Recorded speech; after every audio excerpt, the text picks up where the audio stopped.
l'intégrale de Dragon Ball AF résumée. Hello tout le monde, j'espère que vous allez bien. Aujourd'hui, petite vidéo, je vais vous résumer l'intégrale de Dragon Ball AF. Dragon Ball AF pour Dragon Ball After the Future. Tout le monde connaît Dragon Ball AF, c'est une création de fans, donc ce n'est pas canon. Il y a plusieurs Dragon Ball AF, le plus connu est celui de Toyotaro, qui avant de prendre les rênes de Dragon Ball Super, s'est illustré à travers un manga Dragon Ball alternatif. Et c'est ce qui lui a permis de se faire repérer. Néanmoins, aujourd'hui je vais vous présenter l'intégrale de Dragon Ball AF de son rival, celui d'un certain Young Gigi, considéré comme la meilleure version de Dragon Ball AF. Vous voyez à l'écran, son coup de crayon est magistral, avec un style fidèle à l'auteur original. Akira Toriyama, tristement disparu il y a peu, à qui je rends hommage et remercie d'avoir bercé l'enfance de millions d'enfants, ainsi que la vie d'adultes à travers le monde. De plus, le scénario de Dragon Ball AF de Young Gigi est simple et efficace. De toute façon, les fans ne demandent rien de spécial, si ce n'est un méchant balèze avec des combats d'anthologie à la DBZ. Et c'est le cas de DBAF. Ça part dans des délires de ouf avec du SSJ5 et bien d'autres dingueries. Et c'est ce que je me propose de vous présenter aujourd'hui. Allez, c'est parti.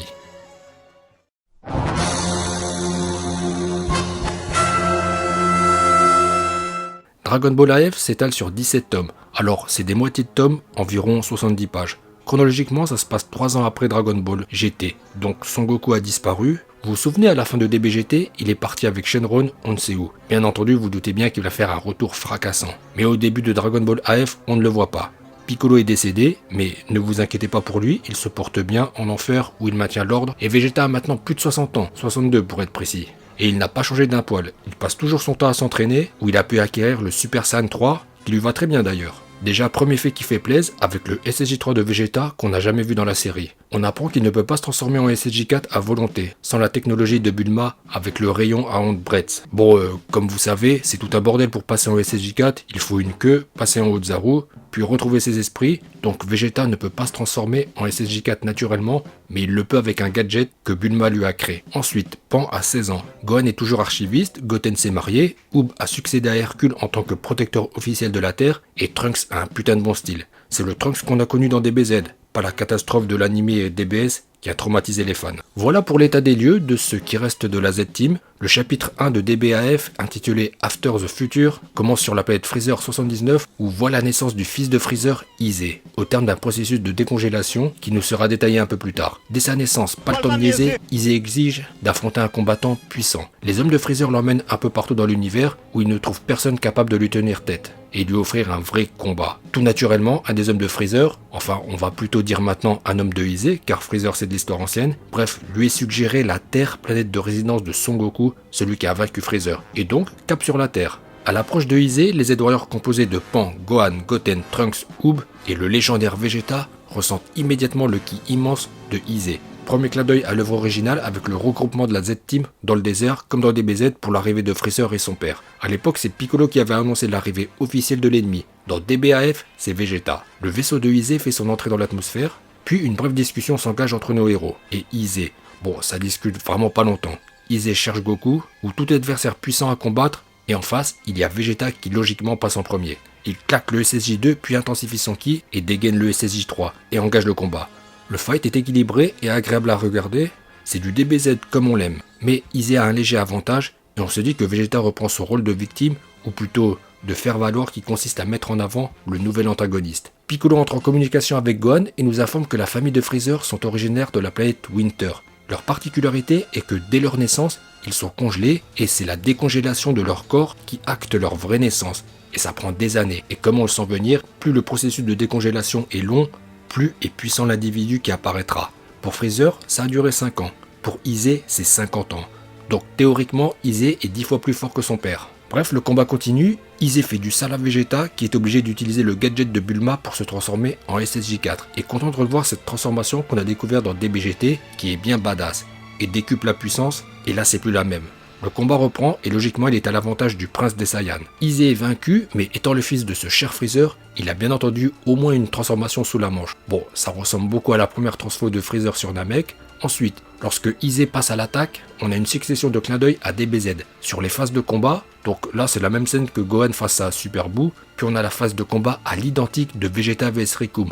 avec le coup de pied retourné et l'impact violent au sol. Vegeta est dans un sale état. Malheureusement pour lui, il a repris son rôle fétiche qui consiste à mettre en valeur le nouvel adversaire. Les Z-Warriors décident d'aller lui prêter main forte. Oob explose son ki, Goten et Trunks fusionnent direct en SSJ3 et Gohan reste sur la touche, pour le moment car il n'a pas le niveau. Gotenks et Oob attaquent Izé, mais il ne semble pas de taille. Gohan tente le tout pour le tout, il demande à Pan d'utiliser le rayon à onde breadth sur lui. Et l'impensable se produit avec la transformation inédite, mais pas canon, je le rappelle, de Gohan SSJ4. Bon, il est d'abord passé par la case Ozaru, où il a tout cassé, puis il a pu canaliser son esprit et claquer le Super Saiyan 4. Izé vs Vegeta et Gohan SSJ4, Oob et Gotenks SSJ3. Après une attaque combinée, Izé est en relative difficulté et annonce qu'il cache encore une transformation, sa forme finale. On passe au chapitre 3 qui débute au Kaioshinkai, où Shibito semble inquiet et incite le vieux Kaioshin de ressusciter Son Goku, mais c'est pas aussi simple que ça. Le vieux Kaioshin semble évasif et on comprend bien que Goku n'est peut-être pas mort et que sa disparition cache un mystère plus profond. Bref, retour sur Terre, Izé passe en forme finale où il ressemble à Freezer à sa deuxième transformation, en mode alien.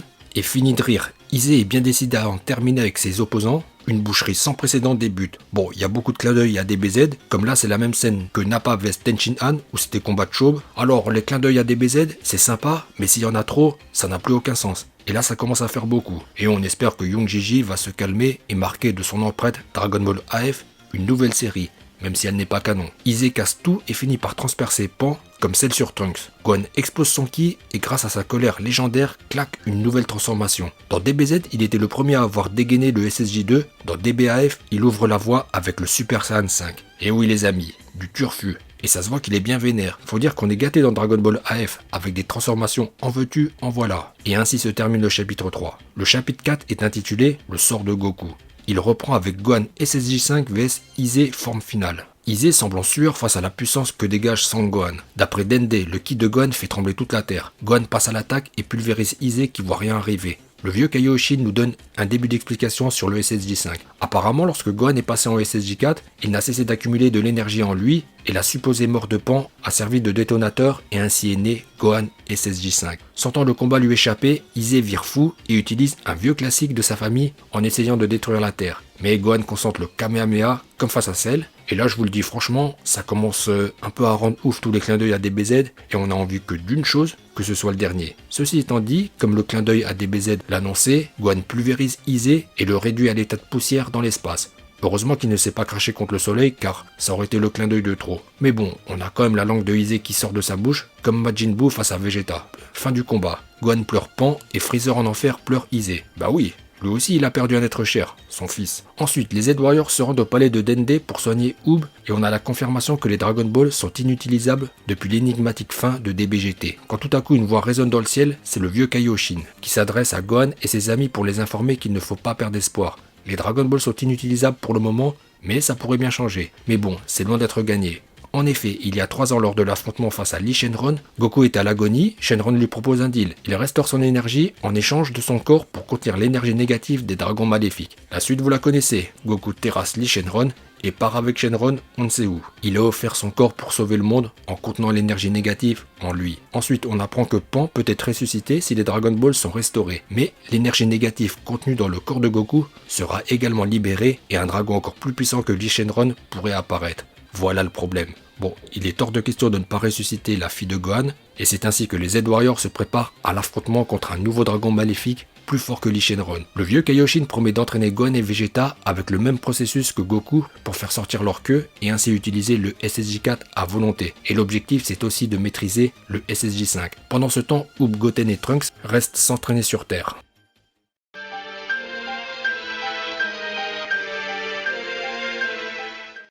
La trame se déroule désormais dans le Mekkai, le royaume des démons dont Dabura était le roi. On découvre 2 nouveaux antagonistes du nom de Marble et son acolyte Shiyoko. Une nouvelle menace frappe à la porte. Pour le moment, nous ne connaissons pas leur objectif. Apparemment, les 2 nouveaux méchants s'ennuient au Mekkai et décident de faire un tour sur Terre et commencent à tout casser. Dès leur arrivée, leur ki est repéré par les Z-Warriors et les Kaioshin. D'après le vieux Kaioshin, Marble et Shiyoko seraient plus forts que Dabura. Bon, et encore heureux, sinon c'est pas la peine de se présenter sur Terre. Bref, Vegeta estime que lui et Gohan n'ont pas à retourner sur Terre pour éradiquer la menace. Normalement, le trio Oob, Goten et Trunks devrait pouvoir s'en charger. Bien qu'étant inquiet, Gohan accepte de faire confiance à la nouvelle génération. La terrible confrontation va avoir lieu. Goten, Trunks et Oob explosent leur ki et on peut admirer le travail de Young Gigi sur cette planche qui est vraiment sublime. Nos jeunes héros seront-ils capables de protéger la Terre?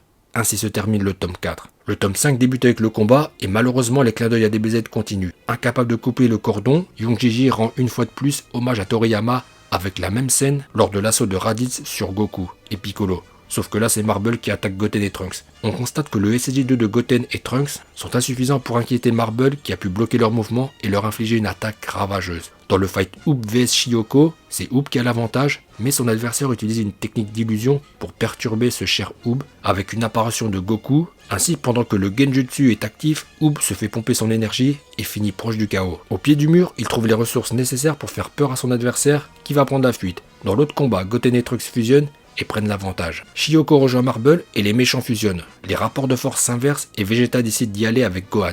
Shibito lui demande d'attendre. Gotenks ne s'avoue pas vaincu. Il utilise le dispositif à Handbreadth et nous déconfront Gotenks SSJ4, tome 6. 2 jours plus tôt, Goten, Trunks et Oob se sont entraînés dans la salle de l'esprit et du temps où Oob a envoyé les rayons bruts sur Gotenks qui a eu pour effet la transformation en Ozaru, où il est incontrôlable. Finalement, tout comme leur père et Gohan avant eux, ils ont réussi à reprendre le contrôle, ce qui a donné Gotenks SSJ4.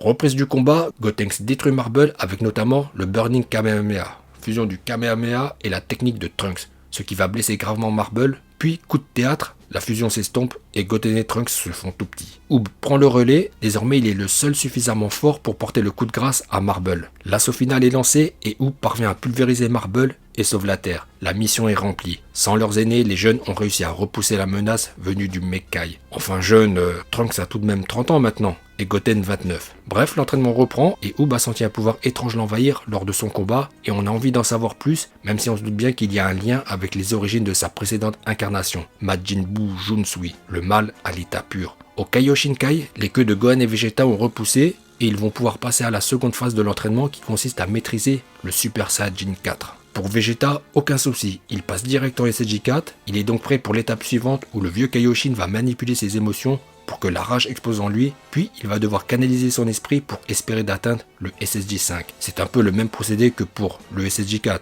La différence est que l'entraînement du vieux Kaioshin met leur vie en jeu, mais c'est le seul moyen d'atteindre le SSJ5.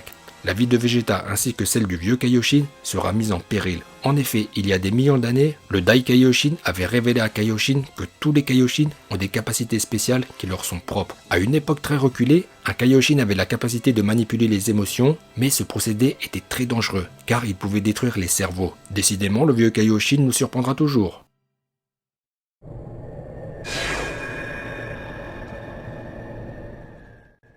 Sur Terre, une chose terrible est sur le point d'arriver. Les Dragon Ball commencent à s'activer, il faut rapidement prévenir Gohan et Vegeta que Goku va certainement apparaître, mais aussi un dragon maléfique. Ça tombe bien, l'entraînement de Vegeta touche à sa fin, avec l'acquisition du Super Saiyan 5. Tout le monde a ressenti le ki monstrueux de Vegeta, en revanche, déception pour Gohan qui n'arrive pas à maîtriser le SSJ4.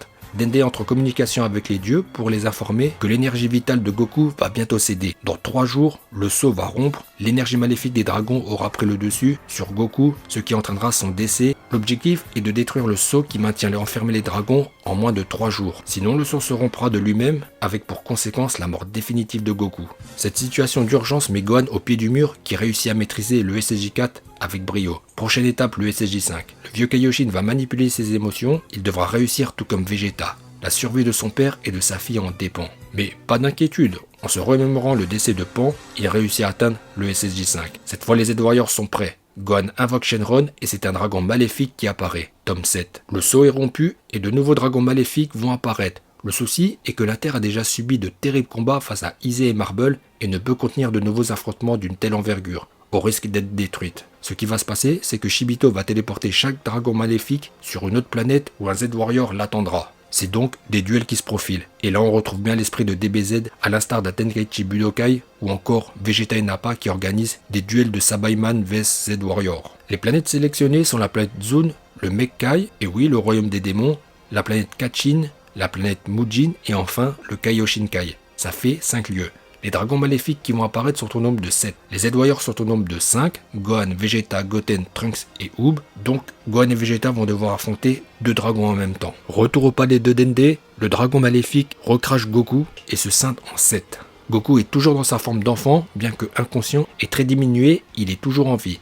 Ça fait 3 ans qu'il lutte contre l'énergie négative et il a besoin de repos. Shibito téléporte les Z-Warriors sur chacune des planètes sélectionnées et ils ont juste à attendre leur adversaire. Et ça c'est le travail de Shibito qui va devoir évaluer quel dragon a affecté à tel ou tel Z-Warrior. Au niveau du dispatch, Vegeta se retrouve au Mekkai, Oob sur Mujin, Gohan sur la planète Kachin, Goten sur Zun et Trunks au Kaioshinkai. Doté du radar, Shibito se lance à la recherche des dragons maléfiques et on découvre le premier. Il s'agit du dragon à 5 étoiles, Wu Shenron, qui est téléporté sur la planète Zun, la planète de Pui où la gravité est multipliée par 10. Son adversaire est donc Sangoten. Alors comme vous savez, les dragons maléfiques sont apparus suite à un usage répété des Dragon Ball. Pour le cas de Wu Shenron, c'est le souhait de ressusciter les victimes de Cell qui est à l'origine de sa naissance. Le combat éclate et Goten y va en forme de base. On comprend qu'il a pour adversaire un dragon pas trop puissant. Goten a remarqué que son adversaire n'est pas habitué à la forte gravité, qu'il a même que celle de la salle du temps et de l'esprit. Logiquement, il prend l'avantage. Pourtant, Wu Shenron a des ressources et intensifie son ki. Goten passe en SSJ2 et une fois de plus, on peut admirer le coup de crayon magistral de Young Jiji avec un superbe Goten SSJ2. Franchement, j'aime beaucoup. Et là, il n'y a pas de clin d'œil à un perso de DBZ. Goten a son propre caractère design. Bien sûr, il ressemble à son frère, mais c'est normal. On voit qu'il porte la tenue historique des Z-Warriors. Mais pas avec les vêtements bleus intérieurs, comme son père, mais plutôt comme Krillin ou le légendaire Yamcha. Au Mekkai, Vegeta se fait attaquer par un démon, mais en fait de la boucherie. Le combat entre Wu Shenron et Goten est équilibré. Goten galère un peu, mais il n'a pas le choix. L'échec est inacceptable. Il doit gagner et grâce au point du dragon, il pulvérise le premier dragon maléfique et récupère sa Dragon Ball. Tome 8. Place à Trunks bien badass. Face au dragon à 2 étoiles, Trunks passe en SSJ2, mais se fait surprendre sur la première frappe. Puis il se fait un peu malmener. Il se fait déchirer même, on peut le dire. Et on comprend bien que le Super Saiyan 2 ne suffira pas. Alors, quel est le power-up logique après le SSJ2 ? Le SSJ3 bien sûr.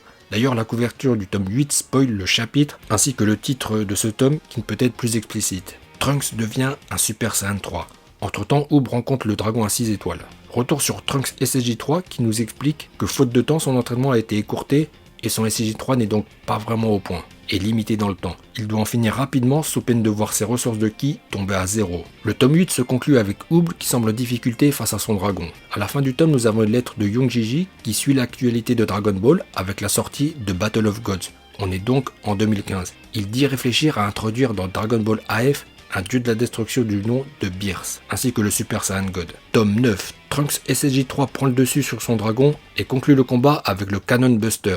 Dans la foulée, il perd le SSJ3. Malheureusement pour lui, le dragon à 2 étoiles est toujours en vie et Trunks est au bout de ses forces. Au moment de porter le coup final, Goten intervient et sauve Trunks. Même s'il ne peut plus se transformer en SSJ3, il peut toujours se transformer en SSJ2. Et ça va être du 2 contre 1. Et grâce à un Kamehameha commun, Goten et Trunks remportent la victoire, ainsi que la boule de cristal à 2 étoiles. À présent, place à Oob qui est en difficulté face au dragon à 6 étoiles. Les attaques de Oob sont inefficaces car il se trouve que le dragon a un pouvoir plutôt cheaté. En effet, de l'énergie négative s'échappe constamment de son corps et crée une bulle de protection d'un périmètre de 5 mètres autour de lui, qui annule les attaques de ceux qui utilisent des frappes à base d'énergie positive. Et c'est le cas de Oob et même de tout gentil. Pourtant, Oob n'a pas le choix. Il doit gagner et récupérer la boule de cristal du dragon, mais c'est peine perdue. Le dragon en finit avec une boule d'énergie négative que Oob prend de plein fouet et qui aura un effet inattendu. Oob perd connaissance et se retrouve plongé dans son monde intérieur où la vraie nature de sa puissance va se révéler,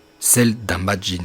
Car étant la réincarnation de Majin Buu, le pouvoir de Oob est d'origine négative. Et donc, il a une transformation avec la tête de Kid Buu. Goten et Trunks ressentent un ki qu'ils ont déjà perçu il y a bien longtemps, celui de Majin Buu Junsui. Gohan est plus précis et identifie ce qui semble être un mélange du ki de Oob et Majin Buu. Cette transfo est appelée Super Majin Oob. En tout cas, ce qui est sûr, c'est qu'il est beaucoup plus puissant. Le tome 9 se conclut avec Gohan et Vegeta qui voient arriver leur adversaire. Le tome 10 reprend avec Super Majin Oob et les inquiétudes du vieux Kaioshin qui se demande si on va pouvoir retrouver le Oob gentil, car il semble être devenu un Majin à part entière.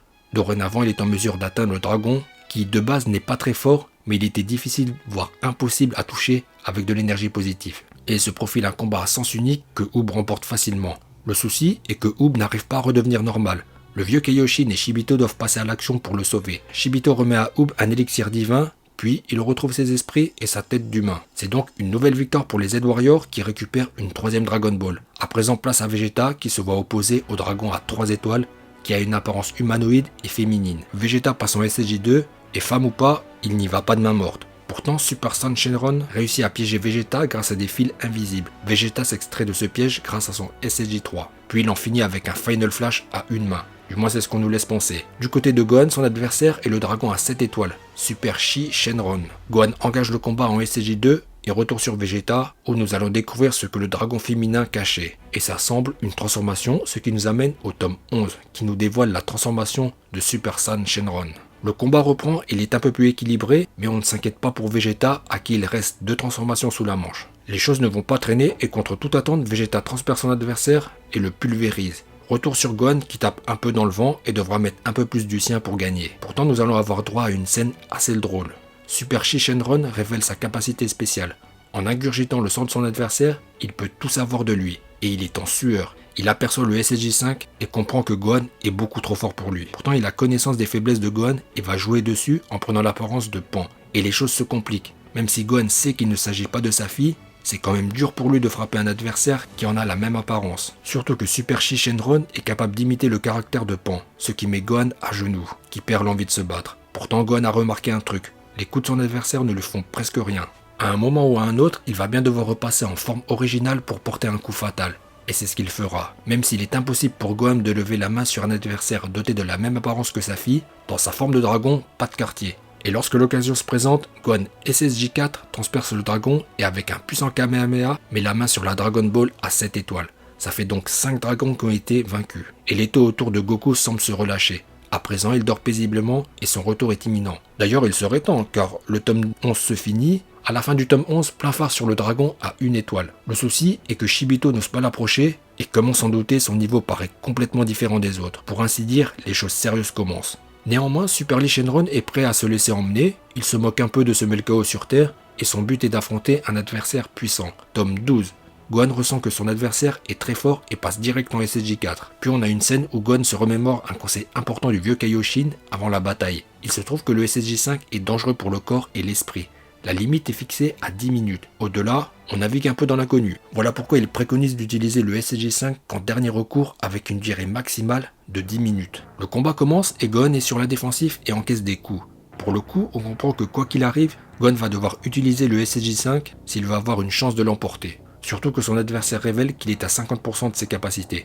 Donc Gohan ne le battra jamais avec son SSJ4. Super Lee Shenron utilise une technique qui paralyse les membres de son adversaire pour une durée de 1 minute. Et ça sent pas bon pour notre ami Gohan qui se retrouve immobilisé. Super Lee Shenron détruit Gohan, qui n'a plus le choix et se transforme en Super Saiyan 5. En aucun cas son adversaire est impressionné. Gohan explose son ki et menace son adversaire d'une fin imminente. Et le tome 12 se conclut ainsi. Tome 13. Alors, comme mentionné en début de vidéo, il y a 17 tomes dans Dragon Ball AF, et on se demande si on reverra un jour Son Goku, car on arrive sur la fin. Début du tome 13, et comme Trunks le dit, c'est le moment de vérité. Gohan engage le combat avec une patate et un enchaînement foudroyant. Les choses ne traînent pas car le temps tourne, il tente d'en finir avec un Kamehameha. Le premier round est à l'avantage de Gohan, mais pour le second, Super Lee Shenron libère toute sa puissance et devient super musclé. Le combat reprend et il est plus équilibré, mais Gohan garde l'avantage et touche son adversaire de façon significative. Super Lee Shenron admet que Gohan est plus fort que lui, mais il reste calme, ce qui est étrange. Après, attention, il a peut-être un plan.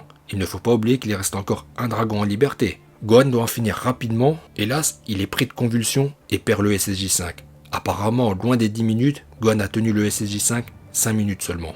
La situation est critique, Gohan n'est plus en état de se battre et Goten, Trunks et Oob ne sont pas assez forts. Shibito est réquisitionné pour emmener Vegeta sur place. Hélas, à ce moment précis, Shibito vient de téléporter le dernier dragon face à Vegeta, qui donc est pris dans un combat pour un certain temps. Shibito va devoir téléporter Oob, Goten et Trunks vers Gohan pour gagner du temps.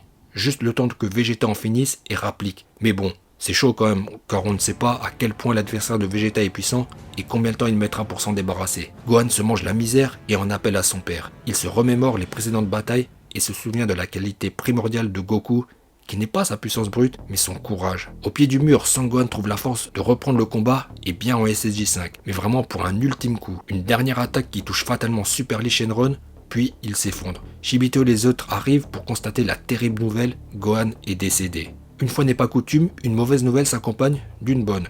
Le décès de Super Lee Shenron entraîne le réveil soudain de Goku et l'espoir refait surface. Tome 14. Goku demande au vieux Kaioshin de l'entraîner car dans son état actuel, il ne fait pas le poids. Bon, faut pas traîner aussi car Vegeta est aux prises avec le dernier dragon, Super Sous Shenron. Le dragon à 4 étoiles qui, comme vous en doutez, possède un lien avec Goku. Vegeta SSJ4 vs Super Sous Shenron, c'est un combat équilibré, mais Super Sous Shenron explique qu'il s'amuse et qu'il est beaucoup plus fort que Vegeta et va le lui prouver. Alors, juste une petite aparté, au début de Dragon Ball AF, dans les combats, on avait sans cesse des clins d'œil à DBZ et c'était énervant car il y en avait trop. Eh bien ça s'est arrêté depuis le début de la bataille, contre les 7 dragons maléfiques et c'est tant mieux. Retour sur Vegeta qui se fait détruire et on n'attend qu'une chose, qu'il claque le SSJ5, ce qu'il fera bien entendu. À pleine puissance, Vegeta prend le dessus, du moins temporairement. Et c'est au tour de Super Sous Shenron de passer à pleine puissance et nous avons droit à un combat vraiment engagé. Lors de l'assaut final, nous ne pouvons que constater que Vegeta SSJ5 et Super Sous Shenron sont de même force. Hélas, comme avec Gohan, le temps va manquer à Vegeta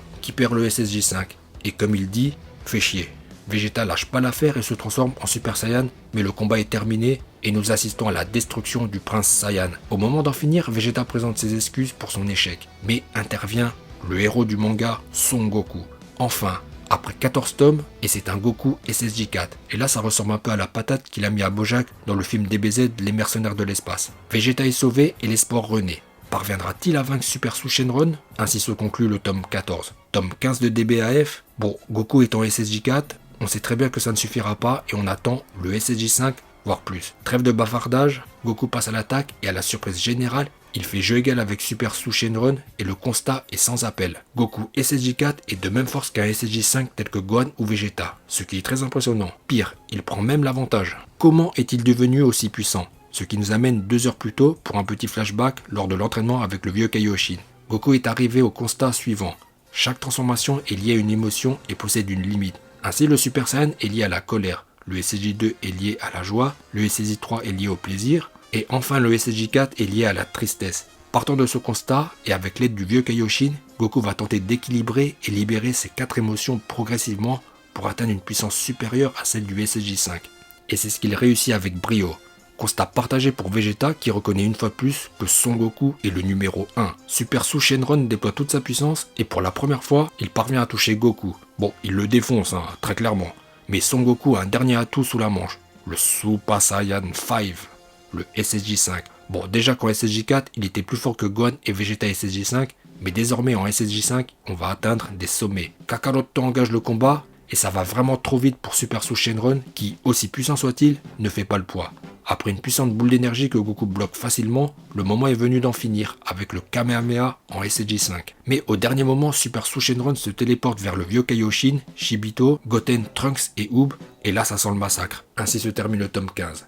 Tome 16, nous sommes au Kaioshinkai. Goten, Trunks et Oob sont sur le qui-vive, mais comme on pouvait s'en douter, Super Sous Shenron est venu pour les boules de cristal qu'il mange. Goku arrive sur place avec Vegeta, mais c'est trop tard. Super Sous Shenron a accompli sa transformation où il a assimilé la puissance de tous les dragons maléfiques. Le dernier round est sur le point de commencer. Goku porte le poids de la survie de l'univers sur ses épaules.